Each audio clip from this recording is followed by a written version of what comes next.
Welcome to Family Gaming TV. Now I've got Nigel back with us again from Toy Testers TV, but also my kids have seen you and they're excited for CBBC and the Disney Channel, is that right? Yes, try and get around and do lots of work all over the place. Yeah, CBBC, I did a show there called Totally Rubbish.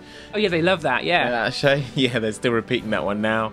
CITV, I've got a show there called Skillicious, which is all about skills and things. And then I do lots of stuff for Disney behind the scenes with their films and bits and bobs as well. Yeah. Well, cool. Well, we wanted to talk to you about Disney Infinity, so we thought you'd be the perfect person to get some expert knowledge, because you know a thing or two about Disney. I know one or two things about Disney, yeah. I've seen a couple of Disney movies. I know one or two of the characters as well. Yeah. Cool. And so Disney Infinity, is it something you've heard of?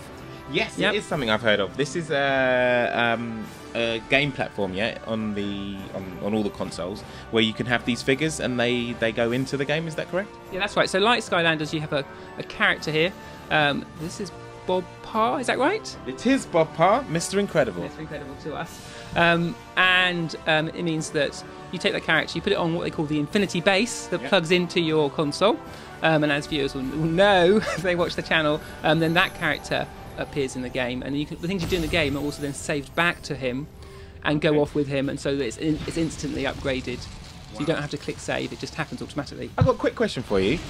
When you bring these characters into the game, because I'm seeing nothing here that is readable, how does it actually work? Is there a chip? Is there a magnet? What's going on? So there's a chip in the bottom, in this base bit here.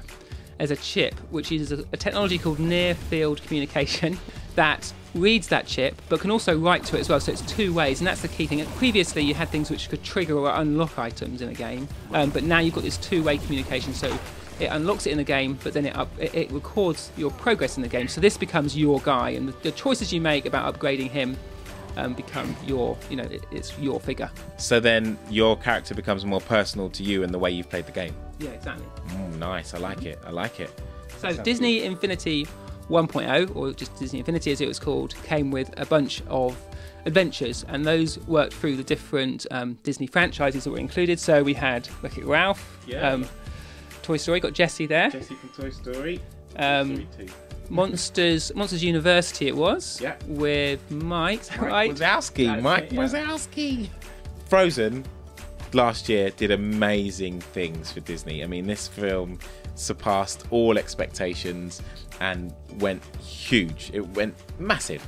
But the thing is, the new film, Big Hero 6, at the same time, testing-wise, when they asked the public, it's doing better than Frozen. So watch out, YouTube. There's going to be lots of Big Hero 6 songs.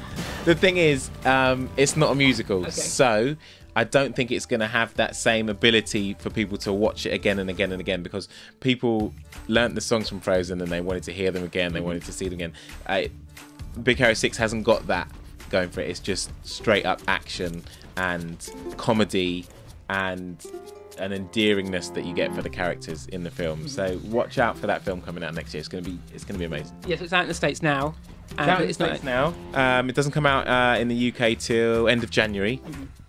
But it's a really lovely story about a boy who's sort of lost his way a little bit, and then this robot, Baymax, kind of guides him back to reality, and it's the journey that they go on. It's amazing. Really, I can't wait. So we've seen the toys again, as you've seen on the channel. So we've got all the merchandise. We just need the film now. That is an exclusive, because not a lot of people in the UK have seen those toys. They are really, really good toys. I've seen you've got the flying Baymax. That toy, that's going to be big. I think that's going to be next year.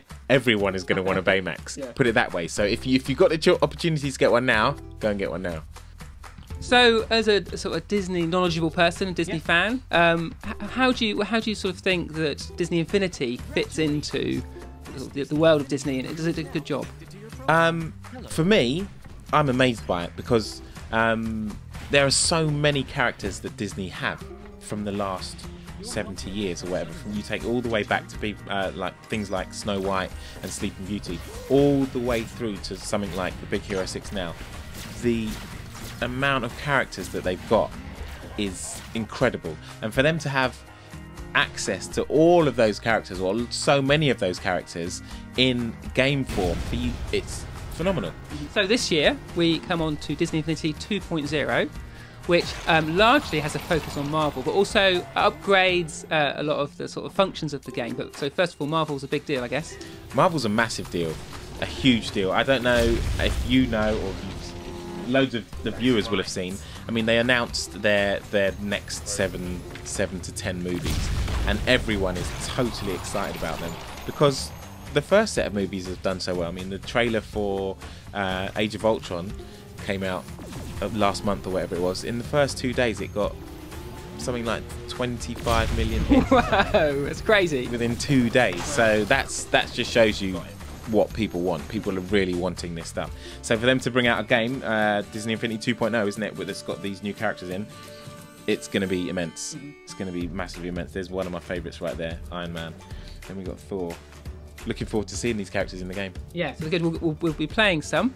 But just to sort of sketch out a bit more how Disney Infinity works. So it's different to Skylanders in you have 2 parts. Okay. You've got what maybe some people would think is the main part, is the toy box. Now that's where you can go and you can create your own games and you can muck about, you can put blocks down, you can build trees, free play, and you can bring any figure in. And so my kids do spend a lot of time there. But as well as that, you have playset adventures which are themed around a particular set of heroes. Now that might be Thor is the Avengers, is that right? Yep. I'm relying on your expertise here. And so then you only use those specific set of matching franchise characters. So these are all Avengers, so there'd be a set on the game that's designed for these characters and for these characters to play in. Yeah. Okay. Yeah, that's right. And you can see the bases are the same, so they're matching. Okay. And those are sort of little mini adventures that are pre-made, and they may be sort of 3-4 hours. So they're bringing it all together, the whole Marvel world, which seems to be what they're doing in the films as well. One day, don't quote me here. One day there's going to be a film with all of them in it. And it's gonna, there's bound to be a film with all of them in it. But they're going that way with the games as well. That's good. Yeah, that's good. One maybe slight downside on the game side, I think, is that in those adventures you can only use the right characters. You can't do that thing that kids do, which is like, I want Spider-Man to come and battle Thor, and I want Mater to be in trying to rescue Iron Man or whoever. So there's some limitations there. But I mean, do you think that's a big issue, or is that not so? It's not a big issue for me. And kids they're adaptable. That means that for a family to get good value from Disney Infinity, you do need to spend time in that Toy Box Creator mode, because that's going to be the thing that you spend time with going forwards. Okay. In the Toy Box Creator mode, you kind of create your own little levels so you could create a level for your brother or sister to play and see if they can actually complete it. Yeah. So as you play the playset adventures, you're unlocking bits and pieces for the toy box. Like blocks, or maybe a goal, or maybe a scorecard and things like that. And then you go into the toy box, you put these things down, and you can actually link them up. So you could add a ball and you get a goal, and you could sort of essentially pick those two and say, if the ball goes to the goal, then increase the score by 1. And it's really simply done. It's just on menus. Right. But what you've done is create a little football game using your own characters, and it's your own thing. Wow. So at some stage, somebody's going to create a game on Disney Infinity that becomes a game in its own right, and people are like, oh, I want that game on my Disney Infinity. Yeah. Can you swap games that you create with someone else? Can you send them down the internet to someone else? You can send them down the internet, right down the tubes to your friends, but also you can share it with the community, and then the community will vote on which levels are best. So in the history of Disney Infinity, as it's grown, there's been a really vibrant community of creators making levels. Okay. And actually 1 or 2 of those creators have actually got jobs at Disney with a developer, because it was so good they got hired, and they've now got a job doing what they were doing in their playtime. That is fantastic. So it just shows you how the whole industry's changing. People are having fun at home and then suddenly getting jobs doing what they love. I mean, I think it's good. It's an upside to the industry. Yeah. Definitely. So maybe coming back to the toys themselves. Yeah. So as toys or collectible figures, I mean, do you think these are something that's attractive to kids in their own right? And as a toy expert, how do you see these? So as collectibles, yes. I mean, any kid that's into collectibles is going to want to have the full set, and they look lovely and they feel lovely. I mean, this Iron Man sitting on your mantelpiece is going to be nice. Same with the Hawkeye. Same with all of them.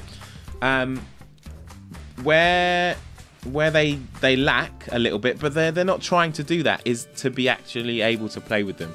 I mean, whether you're going to sit on your desk and start having a battle between Iron Man and Thor like they did in Avengers, I don't know. I don't think, but then I don't think that's what it's geared for. It's more geared for, I've got these two characters, I'm going to get them into my Disney Infinity. Bosh, here we're going to go.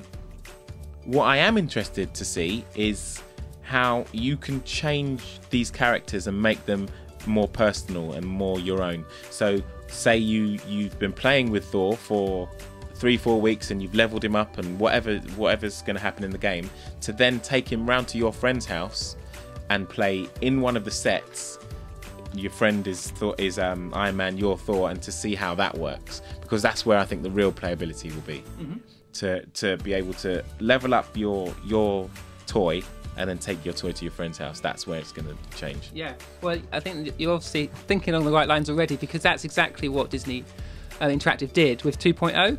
In 1.0, on some of the characters, I think you've got Bob Parr there, Mr. Incredible, we looked at earlier, he had some upgrades and he could get special powers, but the other characters you couldn't upgrade so much. But in 2.0, they've really gone to town. There's a massive, big, what they call an upgrade tree. It's really a big sort of web of different moves you can pick, and you get around 25 points to spend on that tree, but you have to make choices because there's many more upgrades than you could afford. So as you do that, you decide, okay, is Thor going to be a ranged attack guy? Is he going to be really quick? Is he going to be really good at healing other characters? And so as you do that, you're getting that customization that means that your Thor, your Iron Man is very much your guy. And so when you put them on the portal on the Infinity base, then it's your customized character that comes in. Wow, yeah, that's the side of it I'm really interested to see, and that's the side where the playability will come into with the kids. Yeah, definitely. Cool, well, it's really good to get that expert view and a fresh take on Disney Infinity. So we'll have to maybe get you back in and we'll look at these amiibo characters from Nintendo, and also I know you're a bit of a fan of Angry Birds. Yeah, I'm definitely a fan of Angry Birds. I've spent many an hour on public transport somewhere playing some version of Angry Birds, whether it's the normal one, Star Wars, Rio, in all its carnations. So yeah, I'm very interested to see some Transformers and stuff. And thank you for having me. Yeah, great. Thanks a lot. Cheers. Cheers.